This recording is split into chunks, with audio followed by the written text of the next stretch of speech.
So what is your reality? As you notice, we're talking about the reality that we live in and how a lot of people don't want to face the reality of what we live in. We're living in a world that is brutal when it comes to virtue, attacking on all sides. Like never before in some ways, we are seeing our young men not being given what they need to grow to be that hero. The reality, though, of this situation is that much of this overwhelmingly rests on the shoulders of us who are husbands and fathers. That we are doing everything possible to make sure that the reality that our kids are growing up in, the reality that our wife is existing in, is a reality of peace and of strength. A reality world that has the safety and security of virtue, of godliness. And so much of that, again, rests on our shoulders as men. Yes, our wives are involved in that. There's no question about it. You ladies who are watching, you are very much involved in this equation. But men, so much of it is on us. We have to think for a moment, the choices that we make. And the choices that we make, the reality that we're choosing to create for ourselves and those around us, it affects us spiritually and naturally, very much so. For example, a man's coming home from work. He decides he wants to swing by the bar, hang out with his buddies, have a few drinks. Is it the right thing for him to do? Well, his responsibility is to get home to his wife and his kids. His choices, his reality has created another reality at home for his wife and his kids. And that reality is he's absent.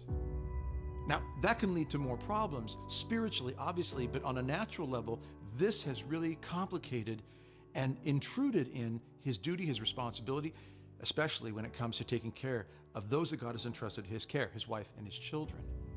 Now, maybe he's the type of man who comes home after work. He doesn't, run off to the bar, but his reality when he gets home is he checks out. He's not with the family. He doesn't come home and get down on his hands and knees and play with his kids and hug his wife and tell him that she loves him. Maybe he's tired, but he has to swallow that. He has to say, you know what, I'm tired, but I'm home. The reality is I'm here for my family. We men set that bar very much in the lives of our own lives and the lives of those that God has entrusted to our care.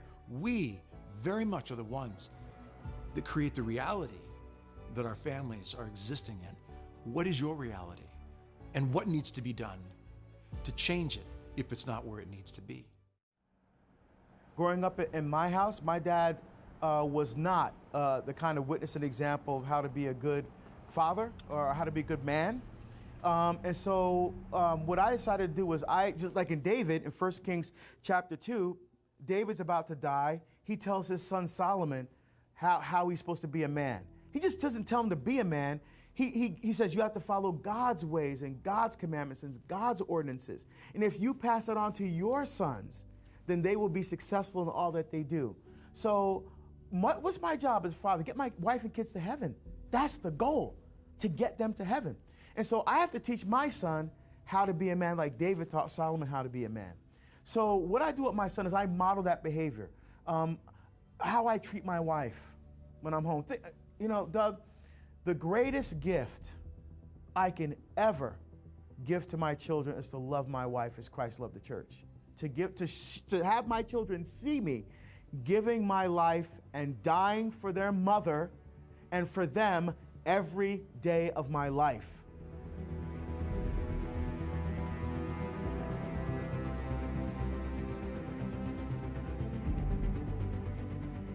When I come home from a trip, I hug them, I squeeze them, I kiss my son. Love you, man. I missed you, man. Tell me what happened here when I was gone. You were the man in the house when I was gone. Tell me how things went down. I mean, and the other thing I did, guys' night out. I take my son on a guys' night out. I totally made this up. We go eat chicken wings because the boy loved him some chicken wings, and we talk about stuff. Son, we live in a culture today that says that men can try to marry men and women can marry women, or even in our neck of the woods, people are marrying bridges and tunnels and rocks and all other kinds of stuff. I said, son, let me tell you the truth. Let me tell you the truth in love, but son, let me tell you the truth about what marriage really is. Son, they're trying to say that boys can be girls and girls can be boys, this whole transgenderism stuff. Son, let me tell you the truth, what it means to be made in the image and likeness of God, male and female, he created them. Let me tell you what God's plan is. And we have conversations. Why do I do that?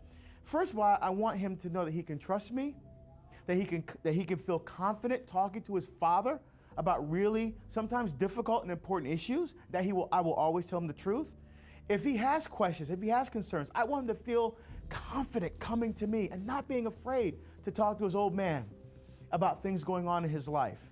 I want to build that relationship with him because I need him to not just to hear from me, but to see the lived example of what it truly means to be a man of God.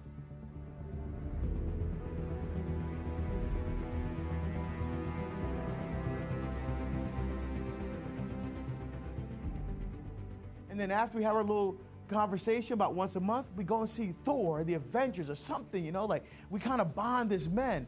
And he looks forward to that. And when I come home, he jumps off he puts the video game down and jumps off the couch and gives me a hug, and he helps me bring the luggage back upstairs, and I kind of check in with him, and it's been awesome. It's been fantastic. So boys need to learn how to be men. Not from rock stars, not from athletes, but from their fathers who are plugged in and engaged and committed to living out the values of Jesus Christ in the example of St. Joseph, who was the husband, the father, the spiritual head of his family. Hey, Jesus listened to his father. The scriptures tell us after finding in the temple, Jesus was obedient to them. And what was the key about that? The word there in Latin, obedire, means not just to listen with the ears, but listen with the ear of your heart.